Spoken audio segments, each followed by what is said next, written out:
Ya ampun, Cong dan lawyernya sama longor. Idih, petisi ganti ayam memang udah tepat. Yang ngebeliin tiket Blackpink siapa dah?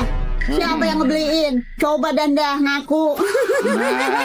Bahwa satu saat kebohongan itu pasti aja akan terungkap. Nah kan? Jadi Sampai akhirnya setahun lebih mendekatlah si Papio ini yang diduga Jalan-jalan dengan uang mantanku 200 juta bisa beliin itu. Tidak lupa ajak si itu juga. Kami senang, Eda-Eda pun senang. Pantesan aja Lembe Tura itu sepi job. Ternyata udah ada yang gantiin tuh lawyernya si Cong, si tukang gibah. Kemarin dia ngegibahin kasur, sekarang dia ngegibahin tiket Blackpink. Ya ampun, lawyer Cong. Kalau bisa diputar waktu, tahu kau? Anak kandung si Cong itu juga nggak pengen itu diterimanya. Paham? Assalamualaikum warahmatullahi wabarakatuh. Halo saudara-saudaraku semua. Selamat datang kembali di Surah Pentol, channel yang selalu membahas dan mereaksi berbagai video viral, drama para publik figur, serta reaksi para netizen yang sedang ramai diperbincangkan. Kali ini kita akan membahas kembali polemik Ruben Onsu dan Sarwendah yang kembali memanas. Mulai dari isu nama keluarga Onsu, polemik nafkah anak, dugaan penggiringan opini, hingga ramainya perdebatan soal hubungan anak-anak dengan kedua orang tuanya. Bahkan muncul lagi berbagai komentar dan dugaan baru yang membuat suasana semakin panas. Benarkah semua tudingan itu sesuai dengan fakta?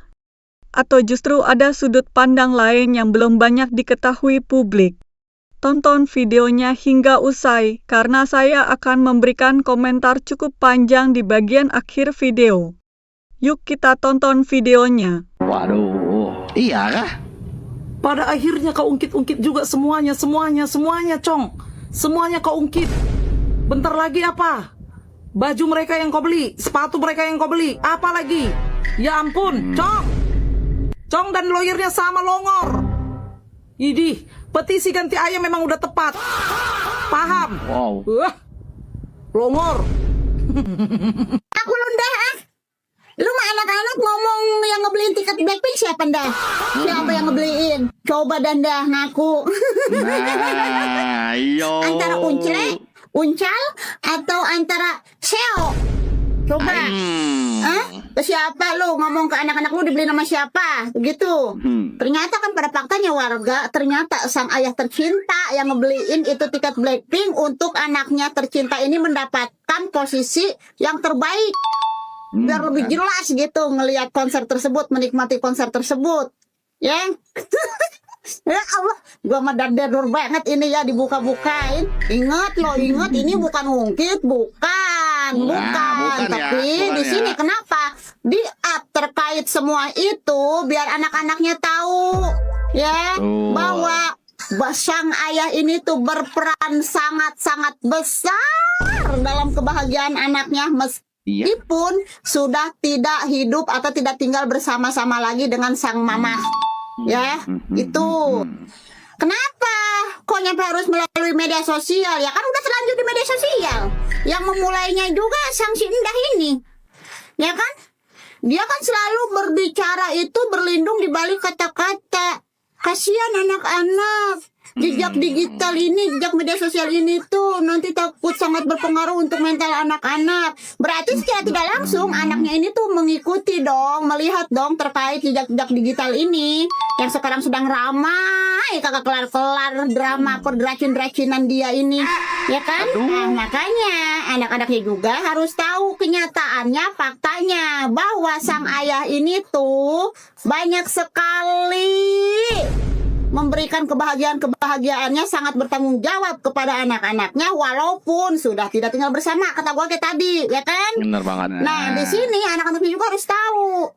Jangan ngomong kasihan anak-anak ketika melihat sang mamahnya begitu kan nangis-nangis, yang kalau kata gua mah nangis-nangis tapi kagak nangis, udah susah payah biar kelihatan nangis tapi itu air mata kagak keluar-keluar. Pengen gua colok biar keluar air matanya, ya kan? Nanti katanya yang ada kalau sang mamahnya di pojokan terus, nanti malah anaknya kagak sayang lagi sama yang memojokkan.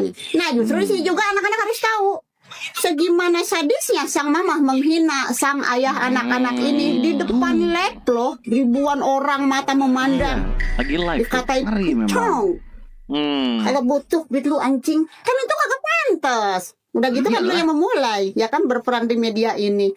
Si Indah mama kawan-kawan suka hilang ingatan. Udah dah ya, coba tanyain lu, ngaku dikasih tahu ke anak-anak itu tiket Blackpink dari siapa? Udah bye. Dari awal harusnya dia sudah berpikir bahwa satu saat kebohongan itu pasti aja akan terungkap. Nah, Jadi janganlah artinya itu ketika sekarang ini sudah terungkap kemudian menyayangkan. Dulu kenapa kok tidak menyayangkan ketika mereka speak up di dalam press con? Kenapa mereka tidak pernah berpikir ketika mereka menyampaikan hal-hal itu di podcast-podcast misalnya? Dan kemudian akhirnya masyarakat menghakimi Ruben sebagai orang yang tidak bertanggung jawab. Lu bilang juga apa? Lu pada belum pada tahu kan alasan Ruben Onsu stop nafkah 6 bulan kepada Sarwenda bukan karena ekonomi sulit. Kenapa rame lagi? Karena Sarwenda klaim biayai sendiri anaknya selama 6 bulan terakhir. Katanya Sarwenda udah capek sama drama perseteruannya dengan Ruben Onsu. Dia udah kagak mau tuh ngemis nafkah lagi. Setelah Ruben Onsu menghentikan nafkahnya di bulan Desember tahun 2025, Sarwenda memutuskan untuk menafkahi dan membiayai kebutuhan kedua putrinya secara mandiri. Katanya bakal terus menafkahi anak-anak, menyediakan rumah, dan memberikan pendidikan yang terbaik untuk anak-anaknya. Tapi dia juga kagak bakal ngalangin kalau Ruben mau ngasih nafkah buat anak-anaknya. Sarannya, Ruben buka rekening khusus buat nafkah anaknya. Ntar rekeningnya cuma bisa diakses sama Ruben dan anak-anaknya. Jadi Ruben kagak usah khawatir kalau nafkahnya yang diberikan tidak dipergunakan dengan semestinya. Muncul pernyataan lagi dari Bang Minola Seba yang selaku kuasa hukumnya Ruben Onsu. Kalau Ruben Onsu itu menghentikan nafkah bukan karena ada masalah finansial, melainkan dia hanya meminta Sarwenda untuk mengirimkan rincian nafkah anak. Tapi karena kagak dikirim-kirim sama si S, jadi apa yang mau ditransfer? Nah, buat lu pada para single mom, mantan lagi lo masih ngasih nafkah kagak buat anak? Saya tadi benar-benar udah melihat langsung VT-nya Cici SW dengan anaknya Tania, ya. Mereka bertiga kayaknya di dalam kamar deh ya. Dan di situ anaknya Tania ngomong gini nih, dia berdoa bahwa semoga ada rejeki supaya bisa membeli rumah ya. Ya kita melihatnya sih simpati ya. Tetapi kembali kita berpikir seperti ini loh. Harusnya masalah ini nggak usah disebar ke medsos ya. Kan kurang bagus juga. Jadi menganggap kayak seperti menyudutkan Koer loh ya. Jadi seolah-olah tuh Koer itu seperti kayak mengusir mereka gitu ya. Apalagi tuh sendiri kan para fansnya Cici SW begitu sangat menghujat Koer ya. Jadi tanggapannya makin lebih buruk lagi untuk nama baik Koer ya. Jadi seolah-olah kayak Koer tuh mengusir mereka dari rumah tersebut ya. Padahal sama sekali Koer tidak ada mengusir mereka ya. Dan juga yang Cici SW bilang ada debt collector, itu sama sekali ya, bukan dari bank ya, bukan juga dari masalah kendaraan yang dibelikan oleh Koer ya. Jadi ya mungkin itu ya yang dikatakan oleh kuasa hukumnya Koer, salah satu kebohongannya Cici SW ya. Dia menciptakan drama ya, seolah-olah mereka itu diganggu oleh debt collector ya. Kalau memang diganggu kan harusnya Cici SW bisa lapor polisi dong ya. Ini debt collector ini datang untuk tujuannya apa gitu loh ya kan. Akhirnya apa? Jadi Koer ini makin tersudut gitu loh ya kan. Itulah yang membuat Koer semakin batas kesabarannya habis ya. Jadi jangan kayak gitulah Cici SW ya. Terlalu mendramatisir masalah ya. Tetapi benar sih yang katanya Koer, dia bilang ya mungkin dia mau aman ya kan, dia mau nyaman karena aman dan nyaman itu beda tipis kali ya. Ya mungkin juga ya kalau kita pikir-pikir Cici SW mungkin mau aman nyaman bersama pacarnya di rumah tersebut yang baru ya. Ya udahlah ya teman-teman, kita lihat aja kelanjutan kisah mereka ya. Oke, bye-bye. Dari DYP Manulang, Tuhan Yesus selalu memberkati Mamio, Papio, juga kedua putri cantiknya. Guys, kuduga panggilan Mamio Papio ini adalah panggilan dari fans Sarwenda juga Gio yang komunitasnya bernama Sargio, ya. Dia menulis ini, saya rasa dan saya duga ya, patut diduga untuk membela mereka berdua. Yang saya miris, memberkati Mamio Papio juga kedua putri cantiknya. Ini ajaib sekali. Mamio Papio juga kedua putri cantiknya. Seperti seolah-olah kedua putri cantiknya ini diduga anaknya Ruben Onsu ya, adalah anak dari dia nih, Papio ini. Saya rasa siapapun ya yang membaca ini pasti miris sekali. Karena sudah ada indikasi diduga hak asuh anak ini yang sedang diperjuangkan oleh RO ya, terpaksa RO perjuangkan karena setelah sudah diberikan dengan damai dan suka rela lah dua-duanya ya, sudah ikhlas dan sudah sepakat, si mantan istri Mamio yang dipanggil Mamio ini yang mendapatkan hak asuh anak. Dengan pemikiran mungkin bahwa ayah RO ini pasti akan dilaksanakan dan akan sama-sama saling mengerti untuk membagi 4 hari di sana, 3 hari di saya. 3 hari itu tinggal nginep dan bersama dengan ayahnya gitu. Tapi ternyata kan tidak. Sampai akhirnya setahun lebih mendekatlah si Papio ini yang diduga memang pacaran dengan si Mamio ini ya, dan diduga sudah sangat akrab sekali sehingga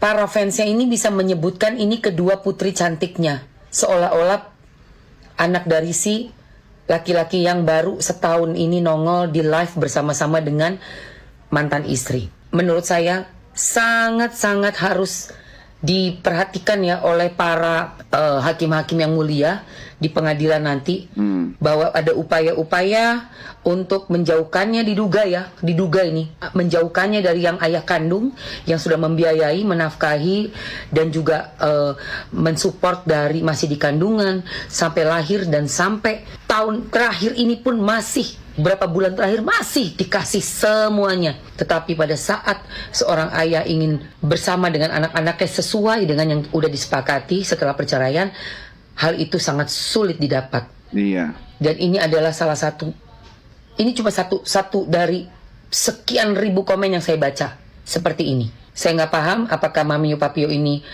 memang mempunyai komunitas yang memanggil mereka dengan nama ini, diduga mereka ingin membuat seolah-olah anak RO menjauh dari RO dan mendekati diambil alih oleh orang baru yang notabene belum bisa membuktikan apapun sampai detik ini punya kontribusi apa dalam hidup mereka. Waduh. Sungguh miris ya kalau dugaan saya duga nih ya, Bang Minola juga betul adanya. Tolong betul-betul di pengadilan diberikan keadilan untuk anak-anaknya, karena anak-anak Ruben Onsu itu mereka membawa nama Onsu.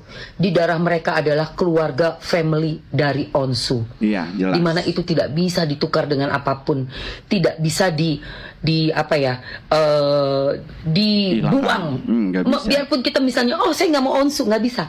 Kamu sudah menjadi anak darah daging keturunan dari Onsu. Iya, betul. Itu tidak bisa dirubah. Walaupun sang ibu nanti menikah dengan siapapun lah, mau dengan si Hombing kek, mau dengan Loho kek, mau dengan nama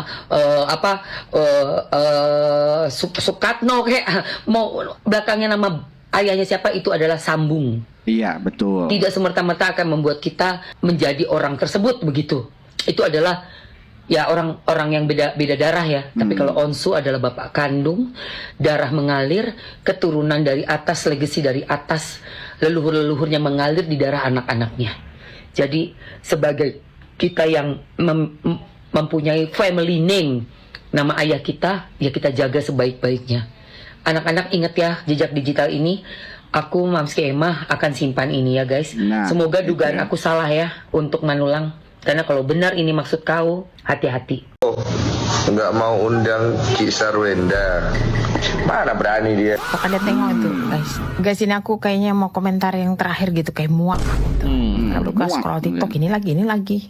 Aku cuma mau pesan satu hal buat para pendukungnya coba kita mengulik cerita ini dari awal. Yang muak waktu SW yang ngomong kayak gitu kan asistennya. Reaksi netizen ya kalian tahu lah beragam. Tapi mayoritas itu mengecam SW ya kan. Iya, Harusnya iya. pada saat itu si SW itu minta maaf sama RO. Tapi kan dia minta maafnya sama netizen. Netizen bereaksi lah. Terus yang memperparah ini para pendukungnya si SW itu sampai bikin-bikin konten itu yang menghubung-hubungkan membawa ke agama. Dan kalian tahu sangatlah tidak bijak kalau hal ini kita menghubung-hubungkan ke keyakinan. Masalahnya apa? Iya. Yang dibahas apa? Nah. Si RO itu kan cuma pengen ketemu anaknya, nggak lebih. Yang sesuai tuangkan dalam putusan sidang perceraiannya mereka. 4 hari di ibunya, 3 hari di RO. Cuma bukti-bukti digital itu mereka tepis. Jangan menolak kebenaran. Cobalah melihat ini dengan hati yang bersih dan ya. objektif. Itu. Kita ini bukan fans fanatiknya Ruben, tapi sebagai manusia yang punya akal pikiran dan hati, itu kan kita bisa menimbang-nimbang. Pada saat kita melihat suatu kasus atau fenomena yang ada di depan mata kita kan bisa melihat, cari tahu dulu, ini benar gak sih, ini hoax gak sih, ini apa sih? Kiranya oh ini benar nih, oh ini faktanya kayak gini. Berdirilah di sisi yang benar. Kamu ngefans sama SW, kamu gak terima misalnya ini, bijaklah terima bahwa junjunganmu itu punya kesalahan, dia masalah yang tidak mencuat pada saat itu. Ketemu aja secara kekeluargaan, selesailah. RO bisa membuat kesepakatan dan SW, lo bagaimanapun mereka punya anak. Kocaknya para pendukungnya SW ini, pengennya itu RO itu udah dihapuskan aja dari kehidupan anak-anaknya. Gak bisa, itu darah dagingnya. Kemudian digantikan Gak dengan bisa sosok dong. tampan tinggi dan rupawan. Supaya mereka menjadi keluarga yang sempurna. Gak bisa kayak begitu, kocak. Terus dengan begitu Ben harus kehilangan fungsi dia sebagai ayah. Hah? Bilang lagi, ngapain sih katanya ikut-ikut ini komentar. Mereka tuh public figure. Dan kita sebagai netizen ya wajib lah kita mengomentari. Nah. Kita tidak berkomentar. Terus kita sebagai netizen tugasnya apa? Bengong aja, diem gitu. Hah? Udahlah, apalagi itu pendukungnya yang selalu mengsangkut pautkan masalah agama. Jangan kocak lah. Gak asik lu. Bayangkan kalau kami tanggapi dalam proses persidangan, kita akan jawab-menjawab, kita akan saling membuktikan fakta sebenarnya, tapi tidak kami lakukan. Karena apa? Karena Wendah menjaga psikologis anak, Wendah menjaga kepentingan anak. Ya. Oke. Cuman ya kita bagosip dulu. Terus saja bagosip inces. Tapi sebelum aku menanggapi si bapak pengacara yang selalu bilang, bukan selalu, yang pernah bilang mantan ayah, aku mau menyanyi dulu, boleh enggak sih? Kau mau menyanyi inces, enak suara kau. Dengar aja. Sudah siap belum? Jalan-jalan dengan uang mantanku 200 juta bisa beli ini. Tidak lupa ajak si Ito juga. Kami senang, Eda pun senang. Kayak gitu loh nyanyi aku. Cipta kau injas. Iya, pencipta lagu kau injas. Ini loh. Iya. Itu bagus loh Pak. Kan Bapak bilang bayangkan kalau seandainya kami juga menjawab pertanyaan-pertanyaan, atau maksudnya itu kami juga menjawab serangan dari kubu sebelah. Iya. Kan pastinya di persidangan kan ada jawab-menjawab tentang fakta. Bagus betul. Itu harus itu dilakukan. Ya, kecuali orang yang tidak punya fakta baru tidak mau menjawab. Manusia mana zaman sekarang Pak yang tidak mau dirinya benar ketika memang itu fakta. Nah, Kecuali orang yang memang nggak punya fakta ya akan ngomong seperti yang Bapak omongkan. Ya kan, bayangkan kalau seandainya kami juga menjawab adu mulut maksudnya itu ya kan, perang bacot gitu maksudnya ya kan, biar ada titik terang. Kalau kita memang benar Pak nih ya, kalau Anda benar jangan takut ngadu bacot tentang sama-sama mengeluarkan fakta. Biar kami tuh para netizen, oh gitu ya, oh gini ya, oh ya gitu loh Pak. Ya nggak apa-apa kami pusing dikit kepala kami. Ya kan harus menyaring dulu, iya nggak sih gitu, nggak apa-apa. Tapi dengan Bapak tidak mau ngomong fakta dan tidak mau mengeluarkan bukti-bukti yang disimpan sama si Endah itu yang 1, 2, 3, 4, 5, 6 itu tuh, ini berarti pihak Onsu yang benar Pak. Ini menurut kami karena Bapak tidak mau ngomong. Ya, lagian hidup cuma sekali Pak. Jangan mau disakiti, jangan mau disalahkan kalau memang nggak salah. Hidup cuma sekali. Nggak ada lagi hidup nanti setelah mati, itu nggak ada. Nggak bisa lagi kita berdebat. Ada injas berdebat di hari kiamat di hadapan Tuhan. Benar itu. Itu pengadilan yang lebih adil itu. Aku pun kena itu nanti kan aku bagusin. Oh ya injas. Terus penonton Inces gimana kan banget kena itu. Karena kalian yang share, karena kalian yang like, ya kan. Kalian juga yang posting ulang, itu double itu. Terus di mana nanti posisi kami di sana, Inces? Di lubang yang paling bawah. Kata Inces, lubang apa itu? Neraka. Menurut aku kalau pas lagi jalan itu kadang-kadang suka ada rasa kapurnya gitu loh guys. Banyak yang paling lama dia. Kenapa sih Jo? Itu emang live lu yang dulu tuh, yang baru-baru lu ngatain kakak lu. Tapi sekarang juga masih dapat emot juga nih. Plakan dulu dong, of course, my most favorite. Yang ini dia di sini ada si Viva, pasta gigi. Iya kan? Makanya lu jangan songong jadi adik di mana-mana tuh. Kakak adik tuh nggak ada bekasnya. Itu. Sebenarnya live tuh lu keren loh. Live lu keren, Jor. Gue sampai banyak nih. Nih gue beli dari live lu. Ini gue beli dari live lo. Ini gue beli dari live lo. Nah. Ada lagi nih. Gue beli dari live lu lagi nih. Tuh, banyak beli dari loh. live lu. Sebenarnya tuh lu nge-live tuh bikin menarik. Bener kata kakak lu tuh hebat. Tapi lu songong sama dia. Makanya netizen langsung kasih emot. Sampai sekarang, udahlah ya. Gue beli di tetangga sebelah juga ada. Iya kan? Yang kayak gitu gue cari barang di tempat lain. Ya enggak. Jadinya gue datang ke live lu cuman ngasih emot juga deh. Teman-teman, setelah menyaksikan keseluruhan video tadi, sekarang izinkan saya menyampaikan pendapat saya secara pribadi. Saya tegaskan sejak awal bahwa ini adalah opini saya sebagai seorang konten kreator reaksi. Pendapat saya tentu bisa saja berbeda dengan pendapat teman-teman di kolom komentar, dan itu hal yang sangat wajar. Kalau saya melihat keseluruhan isi video tadi, yang paling membuat saya prihatin bukan hanya soal siapa yang benar atau siapa yang salah. Yang justru membuat saya sedih adalah bagaimana persoalan keluarga yang sangat pribadi akhirnya menjadi konsumsi publik hampir setiap hari. Sedikit demi sedikit, setiap pernyataan, setiap unggahan, setiap komentar, bahkan setiap gestur akhirnya dihubung-hubungkan oleh netizen. Akibatnya, suasana menjadi semakin panas dan sulit untuk didinginkan. Menurut saya, ketika sebuah persoalan rumah tangga sudah sampai pada tahap perceraian, yang paling penting bukan lagi mempertahankan ego masing-masing, melainkan menjaga kondisi psikologis anak-anak. Anak-anak tidak memilih dilahirkan dalam situasi seperti ini. Mereka juga tidak memilih agar kehidupan keluarganya menjadi sorotan publik. Karena itu, menurut saya, mereka seharusnya menjadi pihak yang paling dilindungi. Di sisi lain, saya juga memahami mengapa banyak netizen memiliki pendapat yang sangat beragam. Ada yang berpihak kepada Ruben Onsu, ada yang mendukung Sarwenda, ada pula yang memilih berada di tengah. Semua itu sah-sah saja selama disampaikan dengan bahasa yang baik dan tidak berubah menjadi fitnah ataupun kebencian. Saya pribadi kurang nyaman ketika melihat sebuah permasalahan keluarga berkembang menjadi perang opini yang tidak ada habisnya. Hari ini muncul satu video, besok muncul video balasan, lusa muncul lagi klarifikasi, lalu muncul lagi tanggapan dari pihak lain. Akhirnya publik bukan lagi fokus mencari solusi, tetapi justru menunggu drama berikutnya. Hal lain yang menurut saya patut menjadi perhatian adalah bagaimana media sosial seringkali membuat persepsi publik berubah sangat cepat. Satu potongan video berdurasi beberapa detik saja bisa membuat seseorang langsung dihujat. Padahal belum tentu publik mengetahui keseluruhan cerita.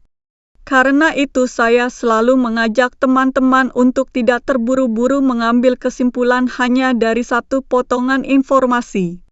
Saya juga berpendapat bahwa seorang ayah maupun seorang ibu tetap memiliki posisi yang sangat penting bagi anak-anaknya.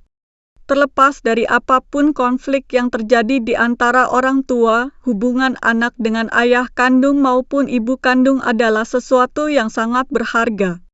Hubungan itu sebaiknya dijaga dengan sebaik-baiknya demi masa depan anak.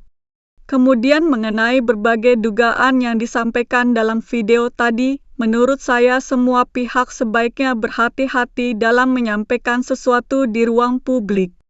Dugaan tetaplah dugaan. Klaim tetaplah klaim. Biarlah hal-hal yang memang menjadi ranah hukum dibuktikan melalui proses yang berlaku. Jangan sampai opini publik justru mendahului fakta yang sebenarnya. Saya juga merasa kasihan kepada anak-anak apabila suatu saat nanti mereka membaca kembali jejak digital yang begitu panjang mengenai kedua orang tuanya. Internet tidak pernah benar-benar lupa. Apa yang diunggah hari ini bisa saja muncul kembali bertahun-tahun kemudian. Karena itu, menurut saya, semua pihak sebaiknya lebih bijak dalam memilih apa yang perlu disampaikan kepada publik dan apa yang sebaiknya diselesaikan secara pribadi. Saya memahami bahwa sebagai publik figur, kehidupan mereka memang sulit dipisahkan dari sorotan masyarakat. Namun menurut saya tetap ada batas yang perlu dijaga. Tidak semua persoalan keluarga harus diperdebatkan di media sosial. Kadang diam justru menjadi pilihan yang lebih baik daripada terus saling membalas pernyataan. Bagi para netizen juga demikian. Kita boleh memiliki pendapat, boleh mendukung siapapun yang kita anggap benar, tetapi jangan sampai kehilangan rasa hormat kepada pihak lain. Jangan sampai perbedaan pendapat berubah menjadi caci maki, ujaran kebencian, ataupun menyerang kehidupan pribadi seseorang. Saya juga berharap siapapun yang nanti akhirnya terbukti benar atau salah dalam berbagai persoalan ini dapat menerimanya dengan lapang dada. Karena pada akhirnya yang paling penting bukanlah memenangkan opini publik, melainkan menyelesaikan persoalan dengan cara yang terbaik bagi semua pihak, terutama anak-anak. Terakhir, saya ingin mengingatkan bahwa komentar saya ini hanyalah sudut pandang pribadi berdasarkan isi video yang baru saja kita saksikan. Saya tidak bermaksud menghakimi siapapun, tidak pula menyatakan bahwa salah satu pihak pasti benar atau pasti salah. Saya hanya berharap semua pihak dapat menemukan jalan keluar yang terbaik dan tidak lagi memperpanjang konflik yang justru dapat berdampak kepada orang-orang yang sebenarnya tidak bersalah. Sekarang giliran teman-teman. Bagaimana pendapat kalian setelah menonton video tadi? Apakah kalian memiliki sudut pandang yang sama dengan saya atau justru berbeda? Silakan tuliskan pendapat kalian di kolom komentar. Saya senang membaca berbagai sudut pandang selama disampaikan dengan sopan dan saling menghormati. Kalau kalian menikmati video seperti ini, jangan lupa dukung terus channel Surah Pentol dengan menekan tombol like, subscribe, aktifkan lonceng notifikasi, dan bagikan video ini kepada teman-teman kalian agar diskusinya semakin ramai. Terima kasih sudah menonton sampai akhir. Sampai bertemu lagi di video berikutnya. Wassalamualaikum warahmatullahi wabarakatuh.